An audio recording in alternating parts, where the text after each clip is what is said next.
Before Leviathan was commandeered for political purposes, it's clear from Wallnau's work that he thought about the being in a different context.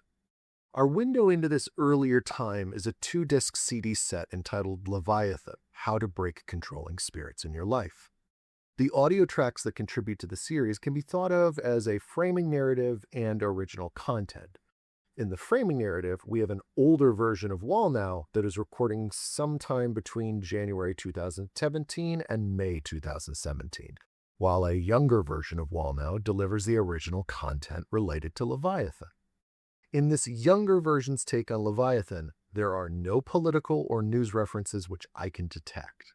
Instead, young Wallnau initially portrays Leviathan as a spirit who destroys communication and relationships.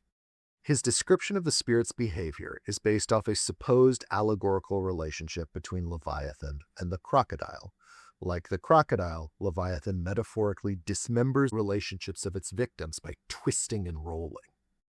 Wallnau also paints Leviathan as a significant spiritual threat. Unlike other demons, Leviathan should not be engaged by the spiritual warfare practitioner. Instead, they should recognize its attacks and not attempt to resist it actively.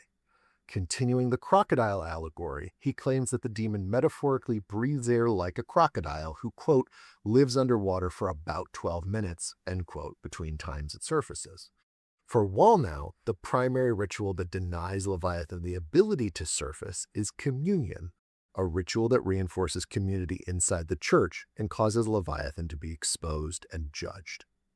Now, this emphasis on passivity and not confronting the spirit is significant, and I want to give you it in Wallnau's own words as he's homilizing on Job. Look at verse 8. Will you lay your hand on him? The day you do, you'll remember the battle and you'll never do it again. Indeed, any hope of overcoming him is false. Here's a point I want you to catch. Some spirits don't come out by attacking them. This is one you don't attack. You don't lay hold of this crocodile. There's a way to do it, but it's not you. If you're adolescent in warfare, you attack things that God says, I didn't tell you to attack it, I just showed you what it was. This is not when you attack. The day that you attack it, more problems happen than when you left it alone. And God says it. You don't attack this one. He takes his own sword and comes down and divides it. So God does this fight for you. You don't fight this prince. Now, what you've just heard contrasts a bit with the elder Wallnau's framing of the 2-disc set.